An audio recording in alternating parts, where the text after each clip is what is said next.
Hello दोस्तों, आप सभी का स्वागत है आपके अपने YouTube चैनल बूस्टर नॉलेज पर।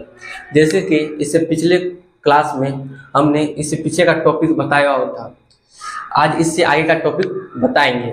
तो चलिए शुरू करते हैं।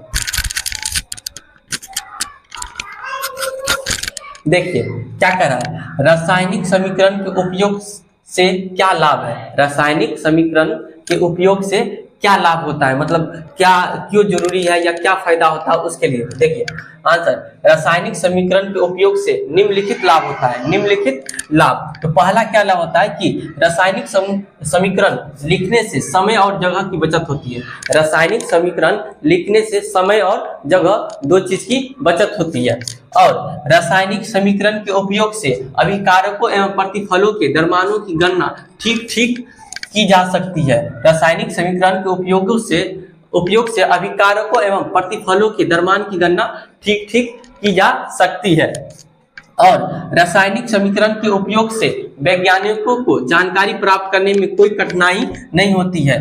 अगर हम कोई भी रासायनिक समीकरण के रूप में लिखेंगे तो कहीं सा भी मतलब जो देश विदेश में भी वो समझ जाएगा कि हाँ ये लिखा हुआ है, ये ऑक्सीजन है, ये नाइट्रोजन है, ये हाइड्रोजन है। लेकिन अगर हम उसका नाम हिंदी में लिख देंगे तो किसी को पता भी नहीं चलता है, जो मतलब विदेश सब में हो। इसके लिए तो रासायनिक समीकरण के उपयोग से वैज्ञानिकों को जानकारी प्राप्त करने में कोई कठिनाई नहीं होती है।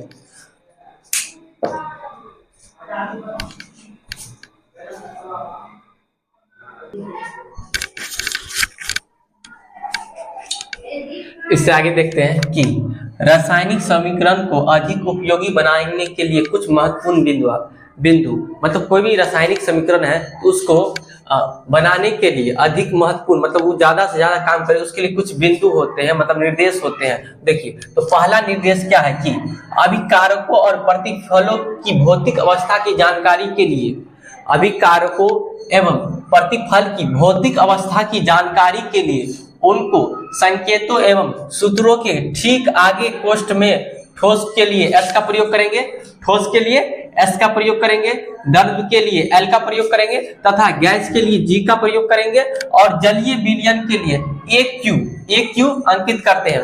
मतलब अगर कहीं पे ठोस पदार्थ हो उसको S से डिनोट करेंगे और कहीं द्रव हो तो उसको L से डिनोट करेंगे और कहीं पर अगर गैस हो तो उसको G से डिनोट करेंगे। और कोई सा जलीय विलयन जो मतलब जल में पूरी तरह से घुल जाए उसके लिए AQ का प्रयोग करेंगे।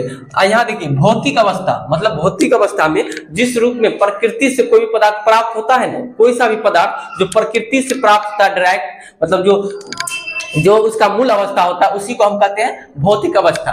जैसे यहाँ पे देखिए CaCO3 तो ये क्या है, ठोस है, जिसको आप लोग CaC को कैल्शियम कार्बोनेट जो मतलब उजला कलर का जो आता है वो, ये क्या है, ठोस है।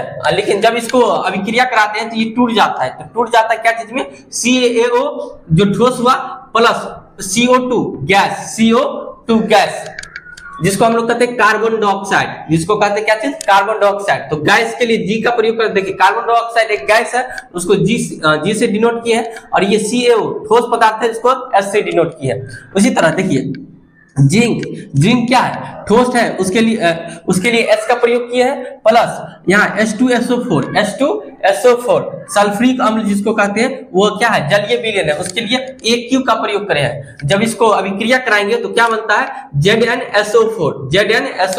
ये क्या है, तो ZnSO4 जलीय विलयन है और हाइड्रोजन गैस H2 क्या है, हाइड्रोजन गैस, तो उसको G से डिनोट करते हैं।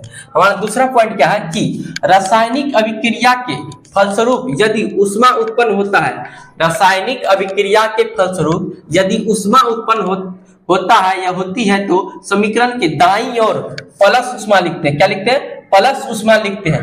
यदि रासायनिक अभिक्रिया को संपन्न कराने के लिए ऊष्मा दी जाती है तो समीकरण के बाईं ओर प्लस ऊष्मा दी जाती है। अगर कोई सा भी हम अभिक्रिया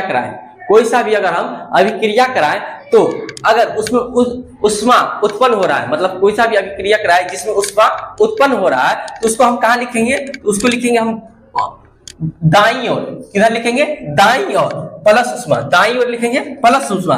लेकिन हमको कोई सा भी क्रिया कराने के लिए अलग से हीट देना पड़ता है, हमें अलग से उष्मा देना पड़ता है, तो उसको हम कहाँ लिखेंगे, तो उसको लिखेंगे हम बाईं ओर। जैसे देखिए यहाँ पे C plus O2, C plus O2, यहाँ क्या होगा, CO2 प्लस उष्मा प्लस प्रकाश। जब CO2 मतलब कार्बन और ऑक्सीजन जब अभिक्रिया कराएगा तो CO2 बनेगा, लेकिन उसके साथ क्या होगा, उष्मा और प्रकाश दोनों बनेगा।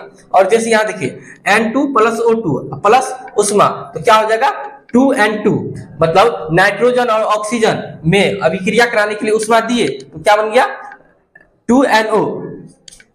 इससे आगे देखते हैं,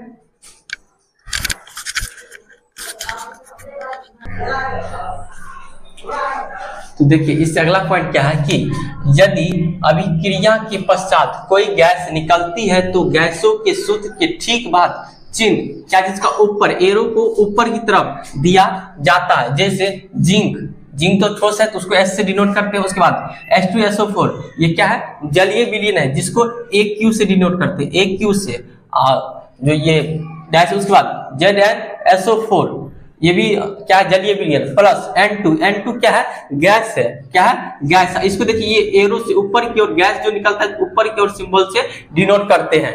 उसके बाद अगला क्या है, यदि अभिक्रिया के फलस्वरूप कोई भारी अपक्षेप बनता है, अभिक्रिया के फलस्वरूप यदि कोई भारी अपक्षेप बनता है तो उसके सूत्रों के ठीक बाद, उसके सूत्रों के ठीक बाद नीचे की ओर एरो, नीचे की ओर एरो देते हैं। जैसे AgNO3 plus HCl, AgNO3 plus HCl।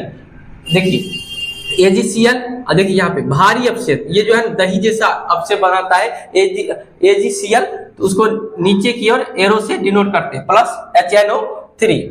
यदि कोई अभिक्रिया किसी उत्प्रेरक, उत्प्रेरक मतलब दाब, ताप एवं सांद्र की उपस्थिति में हो तो तीर के चिन्ह, तीर के चिन्ह देखिए यहाँ पे तीर के चिन्ह, तीर के चिन्ह के ऊपर या नीचे लिखा जाता है, तीर के चिन्ह ऊपर या नीचे लिखा जाता है। हमारा अगला पॉइंट क्या है, यदि रासायनिक अभिक्रिया उत्क्रमिक हो तो अभिकारक और प्रतिफलों के बीच, ये जो देख रहे हैं एरो का चिन्ह देते हैं। यदि रासायनिक अभिक्रिया में उत्क्रमी हो तो अभिकारक और प्रतिफलों के बीच कैसा सिंबल, ये इस प्रकार का सिंबल दिया जाता है। और देखिए रासायनिक अभिक्रिया में पदार्थों का न तो निर्माण होता है और ना ही उसका नाश होता है। हम कोई सा भी रासायनिक अभिक्रिया कराएंगे तो नहीं तो वो पदार्थ नष्ट होगा और ना ही नया बनेगा, वो ऐसे ही रहता, खाली अदला बदली उसके साथ मिक्स हो जाता है, दूसरे पदार्थ के साथ मिक्स हो जाता है, नहीं वो नया बनता है और नहीं वो नहीं तो नष्ट होता है और ना ही बनता है।